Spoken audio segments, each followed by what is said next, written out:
When I rock up to the gym and I see somebody that I know, oftentimes the conversation goes into, what are you going to do today? What's the plan for today? What exercise are you going to do?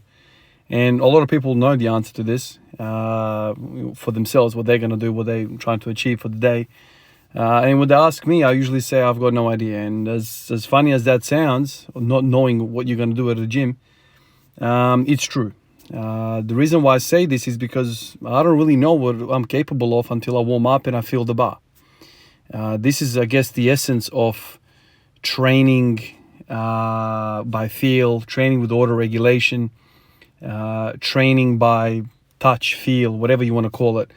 That's literally my thought process. I might have some sort of an idea what I want to kind of do, like what sort of flavor, what sort of emphasis I have, like is it volume, is it front squat, back squat, that kind of stuff. But I don't really know until I start moving with the bar. And today is another great example. I'm still sore through the abdomen, obliques, lower abs. All of that is just still not right, and I can't really take a deep breath. So I was kind of feeling weak. On top of all of that, my hips were feeling really stiff. So these front squats were feeling horrible. They might not look that bad, but they were not feeling good. Like I didn't have that, that positioning that I'd like to have when I feel strong. Like for instance, how many days? Two or 3 days ago, two days ago, I said that 180 front squat PR. And on that day, I wasn't feeling all that great until I started moving, and then I started feeling really good.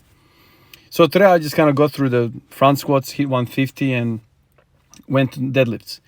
One thing that I've kind of learned over the course of my training journey is that on these bad mobility days, deadlifting always helps. It always helps. It helps with my hip pain. It helps with bad, stiff kind of days. For some reason, putting tension, putting range of motion through like the posterior chain makes me feel a lot better. And that's what I did. I worked up to 240 on the deadlift, and it was halfway through that exercise, I think I was around 200 kilos or 180 or something like this. I saw a fella a few platforms down, a fella that I know and I speak to. He was doing pause sumo deadlifts, and he's a sumo puller, and I sort of kind of walked up to him and started talking, and I thought to myself, why don't I do sumo deadlifts? Literally what I need right now is to open up my hips, to, really kind of work on the hip mobility. And doing that through passive stretching is all well and good, but until you have the stability, until you develop strength in those ranges, that mobility, that flexibility is not going to stick. That's been my experience. You can stretch all day, but until you add strength in those end ranges, it doesn't really kind of stick. You almost like you wake up the following day, you've reverted back to the same spot. So that's where I started thinking. This is how I ended up at the title of the video today is the Sumo Deadlift PR of 220. That's how I basically got to that idea. After the 240 deadlift, I started working with sumo, and I was getting a bit of coaching from him, where to kind of position my feet, externally rotating my feet, all that kind of stuff. And yes, I feel very stiff. I feel very bent over in my sumos. I just don't have the ability, especially on days like this when even squatting is a problem, especially sumo deadlifts are going to be a problem. I just can't open up my hips. I can't rotate my hips out. My hip abductors, AB ductors, my hip abductors are so freaking weak, man.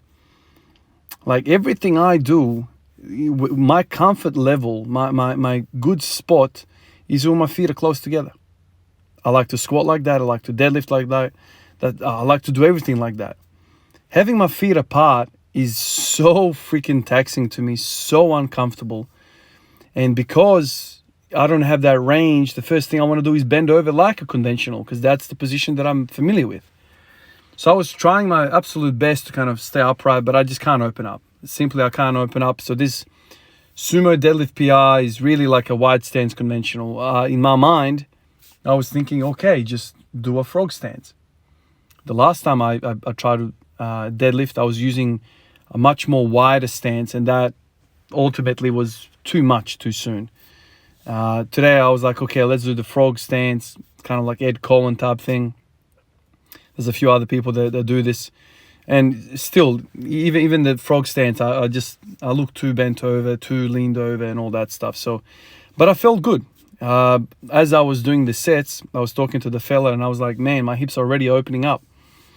I feel much better than I did when I was squatting. I had thoughts about going back to squatting after I finished the deadlifts, and working up to a single again, but I didn't. I called it quits. I was pretty tired afterwards. I got up to, I think it was 220, then I tried 240 on the sumo, and I can't wedge myself. That's a term that sumo deadlifters like to talk about. I mean, even conventional deadlifters, it's like this idea of wedging, which basically means you are trying to get in between the earth and the bar, that kind of stuff. You're getting to your quads kind of thing, not just pulling, not just thinking about pulling, but you're actually thinking about pushing.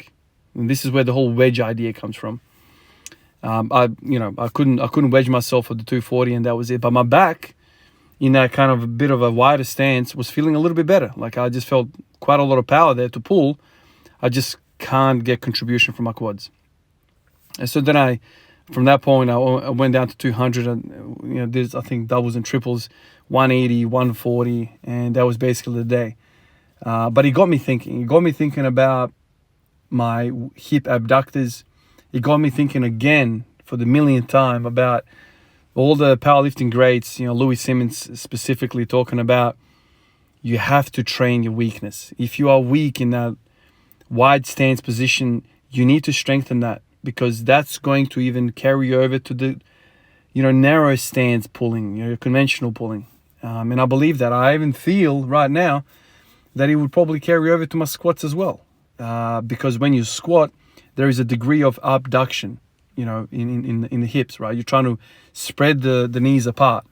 The thing with narrow stance squatting, the way I squat, is that your knees by themselves, like, automatically drift apart from each other.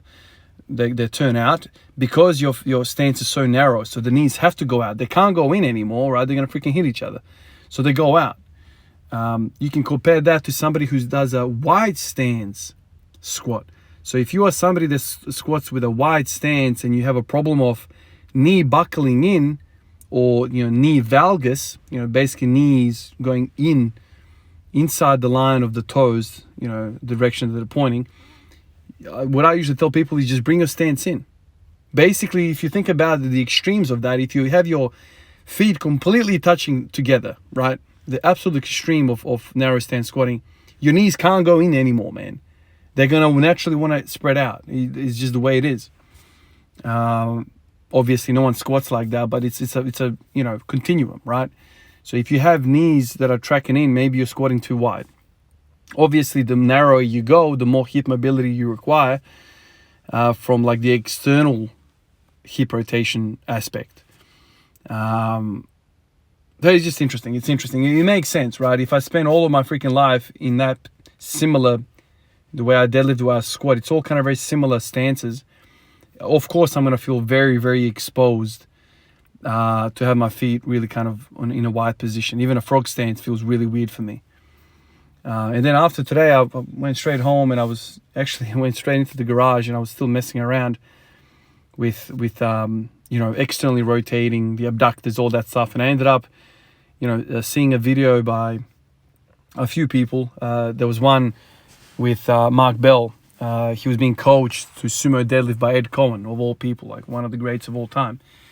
And then there was another video it was an interview, or kind of like a Q&A between Dave Tate and Dan Green. And Dan Green was basically saying the best way to learn how to sumo deadlift is actually off blocks. Just elevate those plates a little bit, less demand on the hip mobility and hip strength, and you kind of go from there, right? You just kind of work your way down to the floor as the weeks and months progress. And I thought that was a really good idea, so I kind of set up my little pins, pin squats, or not pin squats, I just call them rack pulls, sumo rack pulls, kind of mid-shin bar level, and that kind of felt a lot better.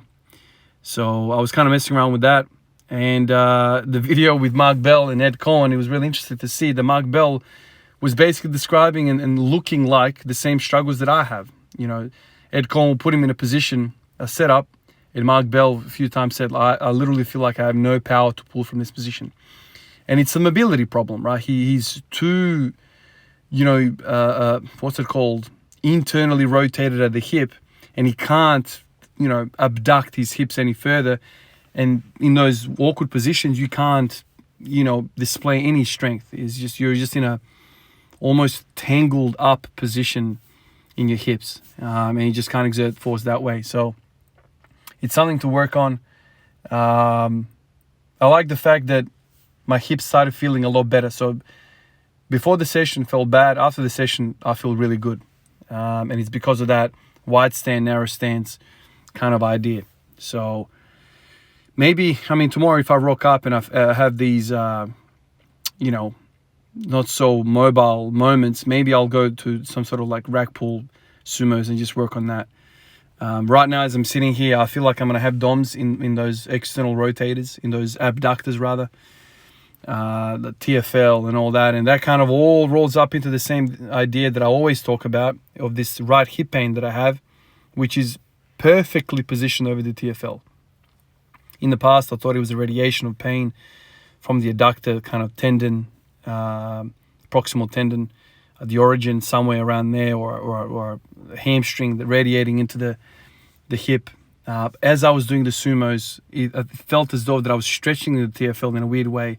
I felt my hip flexors on board, and my hips started feeling really good. So maybe I need to introduce some sort of wide stance work as well on top of all of this. Because everything I do, front squats, back squats, pulling, everything is freaking narrow stance. Maybe the most wide stance thing that I do is the front squat. I like to kind of get my feet out a little bit more, so I can stay a bit more upright. But it was an interesting day. It's an ugly thing for me to see myself doing the sumos. I just feel like I shouldn't be doing it. It's just such an uncomfortable looking thing. It almost looks like, when I, Olympic weightlift, like, I see professionals do it and it's so beautiful. Then I see myself, it's like, God, I don't look very good.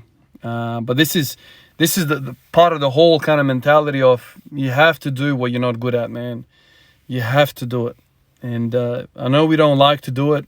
Trust me, I don't like the feeling of sumo. I don't like the idea of, not having my feet underneath me. This is the biggest thing about me, man. I like having my feet directly underneath me. That's where my strength is. Having my feet out, like sumo squats and all this stuff, I don't understand how people are strong in that position. But what if I worked on that position and then I gained the strength and ironed some of those weaknesses out, and then I go back to what I'm really strong at? There's no way that I'm not going to be stronger. This is something I've spoken about on and off for feels like many months now, where I'm talking about weakness training. Start of the year, I did a whole bunch of kind of work with sumo. Let's call them stiff-legged sumo kind of pulling, recommended by Louis Simmons. I'm kind of going back to the similar idea. And this is all because I'm still not 100% to do my high rep squatting. This is how this is all kind of come about. I'm still not 100%. I'm still kind of bringing stuff up a little bit, kind of like a cough, but it's not really a cough. It's kind of just, I don't know. I'm not 100%, so I really don't want to breathe hard. I feel like, high rep squatting can be done even on days like this. It's such little weight, and the chances are a few high rep sets was going to get everything going anyway. So that's basically the thinking for today. I really wanted to do, on an ideal day, I would do high reps, but I couldn't. I had shit mobility. I started thinking about what's happening with this mobility, started doing sumo, started feeling better. And that's kind of like the full merry-go-round, or how I kind of, ended up with this PR. And it's completely random. It's completely by feel. I just rock up, see what the body's offering me, see what I can do, right? I can't do high rep squatting. I can't do this, that, the other. Let's work with what's available. And that's kind of my approach to all of this. I've spoken about this many times before. There's no point trying to smash your head through a brick wall. We can talk about why the body feels stiff, food, recovery, all that stuff. the bottom line is, man, you've rocked up, you're right next to the bar. What are you going to do? Are you going to force yourself through some of these positions? Are you going to start loading weight into a, ill-advised position, poor mobility? So you kind of have to work with your body and not against it. I know we're all kind of fans of, smashing your head through a brick wall and, fighting through the whole warrior mentality.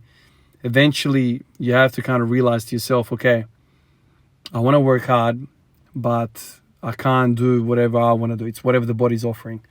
So no matter what happens, man, I think you can always do something, but just don't be an idiot about it. That's kind of what I've learned over the years. And I mean, I've had moments where I've pushed in moments like these and loaded up the front and the back squat. And then next day, 3, 4, 5 days, I wake up freaking hardcore hip pain. And then I'm frustrated and it's a downward spiral. And it's not good for anyone. So that's basically my day. I've got a name to mention. And love it. Obviously, it's perfectly placed. My good old app for recording this stuff is right blocking the name. But I reckon from memory, it was Alicia Chedan. I reckon it was that. I can see the last 3 letters of the last name. Anyway, when I stop this recording, I'm gonna see if the name is correct or not. If it's not, I'll come back and I'll correct it. But Alicia, I wanna thank you personally for doing this. Your support greatly is appreciated. Like everyone else on the list, I always say it. I sound like a broken record, but it feels good to me to actually, call everyone's name out and specifically thank them as they come on board with the community. Appreciate you guys on the list, DMs, comments, and I'll catch you guys in the next one. Peace out.